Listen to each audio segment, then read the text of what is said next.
Hello there, my very good friends. On today's wrestling news, we're going to talk Charlotte Flair, her COVID-19 positive test, her WrestleMania status, and when she's expected to return. Randy Orton's wife tells Alexa Bliss she effed up on Twitter.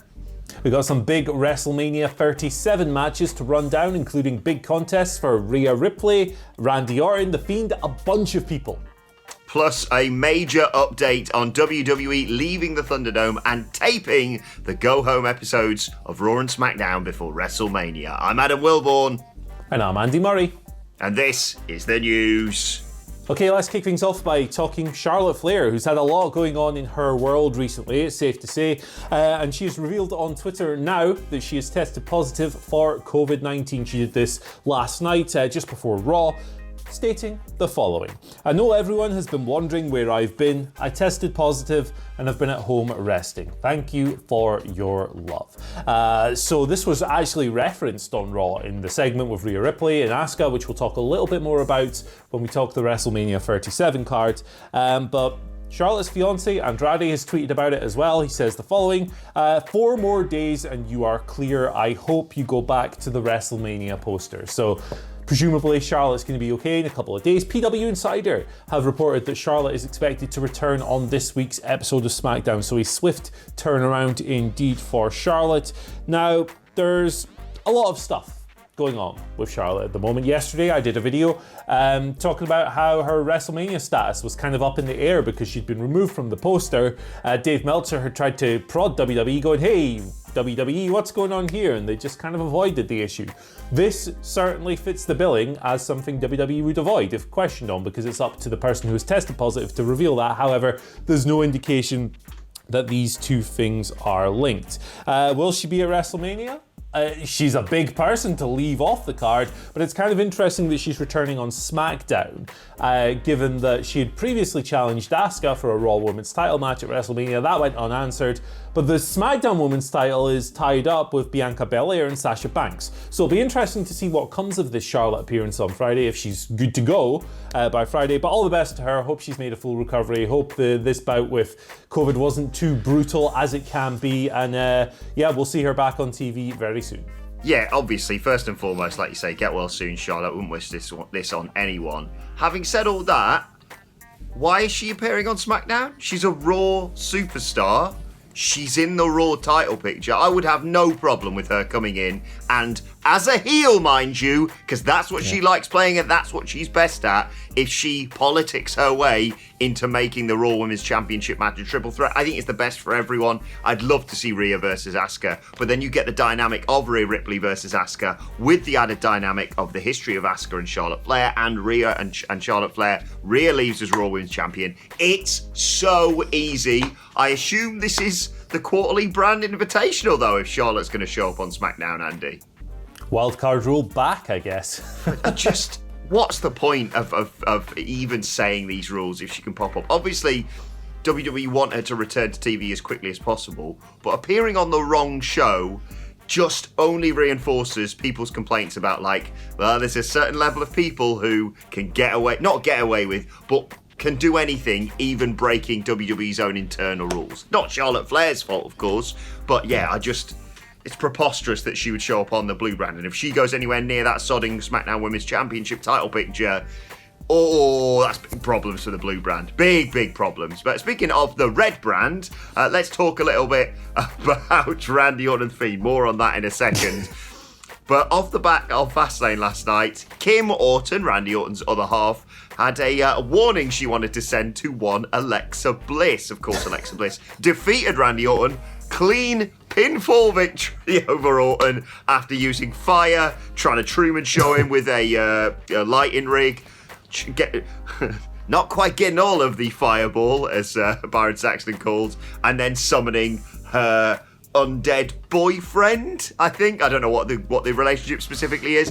Crispy Fiend showed up. Sister Abigail, 1, 2, 3. Referee apparently didn't think anything that had gone before that was a disqualification. And yeah, Kim Orton is not happy, and she tweeted Alexa Bliss, "You might have just effed up, little girl," over the last few days, considering what's gone down, especially just recently on Raw. What, Andy? She's got to be referring to the way that Alexa pinned Randy, right? I mean, Yes. she literally straddled him. It was certainly a choice. But listen, Kim Orton is a grown woman. Alexa Bliss is playing a child on television. That is bullying, Kim. You might want to steer clear of that kind of thing. But while Kim versus Alexa hasn't yet been added to the WrestleMania 37 card, you know what has? Randy Orton and The Fiend. That's going down. That was one of the matches added on last night's episode of Raw. No cinematic gimmick yet, but it was put together. It's coming, isn't it? It's coming, for sure. Alexa pointed at the sign because everyone pointed at the sign last night. It was a sign-pointing show and a half. Other matches were added as well. Rhea Ripley is challenging for Asuka's Raw Women's Championship. Hell of a debut segment. Came down, interrupted Asuka, said, hey, you've been a hell of a champion, but let's fight for the belt. That should be a pretty incredible match. There's some other stuff as well. Shane McMahon versus Braun, if you were unhappy about missing out on that at Fastlane, and I know you were really upset about that, you're getting it at WrestleMania instead. Something else WWE have done here, pardon me, is that they've clarified some of the nights for the matches. So night 1, April 10th, you're getting Lashley versus McIntyre, you're getting Banks versus Belair, and Bad Bunny versus The Miz. That was announced as well. Oh. Okay. Night 2, the 11th of April, Reigns versus Edge, maybe versus Daniel Bryan as well. Asuka versus Ripley, Wyatt versus Orton. Still waiting on nights for Braun versus Shane and the Raw Tag Team title match as well. Something that you won't be seeing on WrestleMania is a big Retribution split up. That happened at Fastlane, but there's a new report doing the rounds from Wrestling Inc. who interviewed Mustafa Ali, who said that, yeah, working through the injury, we were supposed to get a big blow-off angle at WrestleMania, but WWE brought it forward to a B-tier kickoff show. Poor fella. Poor fella. Deserves better. But that's how the WrestleMania card's shaping up. There's not a lot of time to go, but there's some good matches in there and some preposterous bollocks, like The Fiend versus Randy Orton, which will suck. I'm sorry, but that's how I feel. I disagree. What do you reckon? I disagree. I think this is going to be the polar opposite of Orton versus Wyatt at WrestleMania all those years ago. I think the build's been, but I think the blow-off is going to be, it's a cinematic. If they do it right, if they do a Firefly Funhouse match, they have the potential of doing exactly what they did with Cena and just knocking it out of the park. Now, it's all very much up in the air, but I cannot wait for it. And I'm really buzzing for WrestleMania 37. I mean, I do think we've missed that. We've kind of buried the lead here, Andy. Braun Strowman now has a train sound effect when he does thing running around ringside, which, all right, okay. Why can't WWE just be a wrestling show? Why does it have to have train noises? Genuinely annoyed monsters? They don't use that clip of The Rock when he's in like a music studio and he goes, choo-choo, bitches. How is that not the sound effect you use? Oh my God. But anyway, yeah, absolutely buzzing, as I said, for all these matches across WrestleMania. The two nights, having gone from like, have they got anything? Have shaped up now to have 2, 3, 4 great matches on each night. I do kind of like the news thing with Bobby Lashley and Drew McIntyre as well. The Hurt Business now banned from ringside after Drew McIntyre won a handicap match on Raw last night. And Bobby Lashley, I love a good bounty on someone's head, and Bobby Lashley offered it to all the goobers in the world last night. So Yeah. Interesting to see how that one plays out. But yeah, I think that the way they've spread it across both nights looks really good. I think Bobby and Drew will main event night 1. I think obviously Edge and Roman Reigns and Daniel Bryan will main event night 2. But yeah, really looking forward to it. And looking ahead over the next few weeks regarding where WWE is going to be taking place, WrestleMania, etc. Apparently, according to John Alba of Spectrum Sports 360, easy for me to see, they will be leaving the Thunderdome in Tropicana Field on the 2nd of April after the episode of SmackDown that takes place there. And as a follow-up to that, John Pollock, no Bollock, just Pollock, of course, John Pollock has reported that they will actually be pre-taping the go-home shows for Raw and SmackDown before WrestleMania to accommodate for that fact. So yeah, both of them are going to be taped shows, which presumably will allow them for more spooky bollocks with The Fiend and Randy Orton. But yeah, they're going to be moving on. They're going to be going to the University of Florida's Youngling Center, I want to say, and that's where it's going to be taking place after that. But yeah, it's been great in the Thunderdome, I have to say, Andy. Yeah, ThunderDome's a big improvement on what the Performance Center was for sure. Why don't we just hold all these shows in the Fiend's Swamp? Why don't we just do that? That'd be more fun. Let's do that. But yeah, glad they're keeping it alive. Glad they're looking for a new location for sure, because those performance show centers were very tough. So Here we go. Right, okay, let's move on to your Twitter questions. At WhatCulture WWE, if you want to get in touch with us. Biggest Joe starts us off saying, morning guys, do you think with all the disruption on the Fastlane main event that they should make it a fatal four-way for the Universal title at WrestleMania, and have a big moment at WrestleMania? Oh, how big a moment in WrestleMania history, would it be for Jey Uso to win the title? Ooh, I don't think Jey Uso should win the title. Jey Uso's Ray Reigns. He's Roman Reigns' second character at the moment. He's a secondary figure, and I don't think it does good things for your tag. Jey Uso's very talented, and I'm sure he's a nice guy and a really hard worker. But you have to be one of the most over dudes in the entire promotion to win the world title for me. I think if you're not and you win the belt, it kind of brings the belt down a little bit. So you could maybe do a program with him in the future, but it's not WrestleMania, I don't think. I don't think that would work at all. I'm happy with the triple threat. I think it's a better match. I think it's probably the best match you're going to get in the Universal title scene at the moment for WrestleMania. So personally, I would like to just stick with that.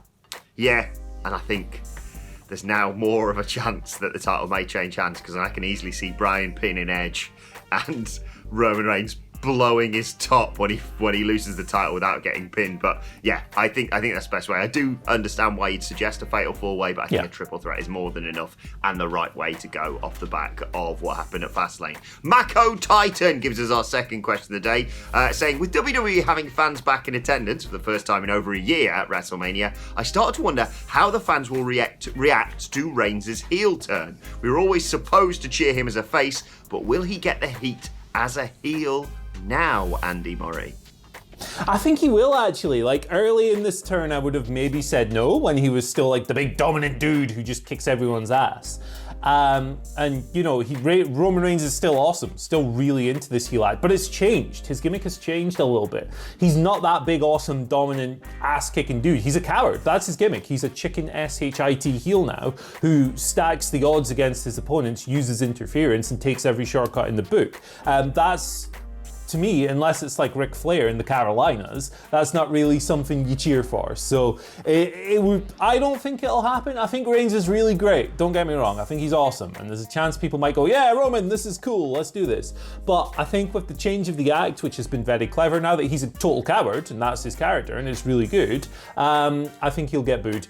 Bobby Lashley might get cheered, I'm aware that he kind of did the same thing as Reigns on Raw this week, but he's awesome. And it's not as deep a thing with him, like hiring the goobers to come after people. So yeah, I don't think Reigns will get cheered. I do think he will get booed, particularly now that Daniel Bryan's in there. And I think people wanting to invest in this storyline, so it's a bit like someone like MJF, who you can really appreciate as a heel, but they need to be booed to be an effective heel, and so you do it. I think that's what's going to happen with someone like Roman Reigns. But yeah, intriguing to see how Bobby Lashley gets responded to, and Charlotte Flair, if she does pop up on the WrestleMania card. Rock Norris gives us our final question of the day, saying, hey guys, great analysis as always. Oh, thank you. Here's a thought that went through my head recently. With Big Show and Christian on AEW now, could AEW create a sort of invasion from within angle in a few months, or in 2022, with all that former talent suddenly aligning on a pay-per-view? I think that would be an extremely dangerous thing for AEW to do, particularly, when one of the strongest criticisms thrown at AEW from certain sects of the fan base is, hey, they're using too many WWE guys. I think to kind of bunch them together and go, hey, these are the WWE guys, would be very harmful to that company, what it stands for. So personally, it's not something I would like to see the company doing. I don't think it's something they will do either. The thing with the AEW and ex-WWE talent is, there are a few of them, but it's something like only 25% of the AEW roster had a decent WWE run for longer than a couple of months. It's nowhere near as big as people think, but they would still be wise, I think, to steer clear from, highlighting that on TV.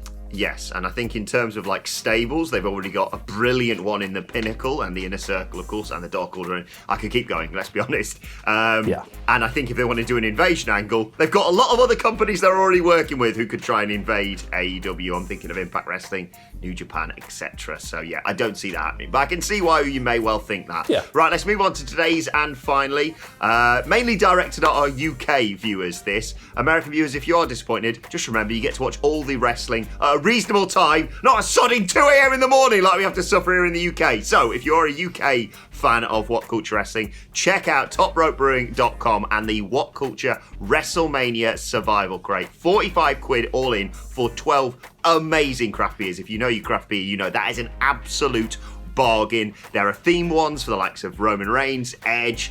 You may have seen us on the stream drinking like the Stone Cold themed ones. Basically, if you need something to get through WrestleMania, this is for you. As I said, 45 quid all in, and put in the code Here's Why, of course that's our code, all one word, to get free shipping. They're going to be sent out the week of WrestleMania. But check it out, topropebrewing.com, the WhatCulture WrestleMania Survival Crate. Andy and I are going to get one, a 2-night WrestleMania. The card looks really good now. This just tops it all off, Andy. Yeah, I'm really hoping for a potent, strong Imperial Stout to get me through The Fiend versus Randy Orton. But if there's not one there, I'll be happy. It's a really good deal. Check out our friends at Top Rope Brewing. They make some great beers. Yeah, lovely working with those guys, and fantastic to be able to support them and sell this fantastic WrestleMania Survival Crate. Go and get your hands on that, and let us know your thoughts on everything we've discussed in the comment section down below. Don't forget to like, share, and subscribe. And subscribe to WhatCulture Wrestling on either iTunes, Spotify, or wherever you get your podcasts from for daily wrestling podcasts. Myself and the Dudley Boys sitting down to review Raw in just a few minutes' time. Plus, you can let us know your thoughts and Twitter questions on Twitter at WhatCultureWWE. Watch there, follow both of us. You can follow Andy Murray at Andy H. Murray. The H stands for he still looks like a bloody Ewok, man. Ever since I think it was Adam Nicholas, he looked like Prince Philip. I can't get that out of my head. Spectacular shout. And Tommy Dick Fingers, in the words of Michael Sidgwick. Right, you can follow me on Twitter at Adam Wilborn. Follow us all at WhatCulture WWE. But for now, my thanks to Andy Murray. Thank you for joining us. I just slapped my thigh, so I'm going to get a fine. And we will see you soon.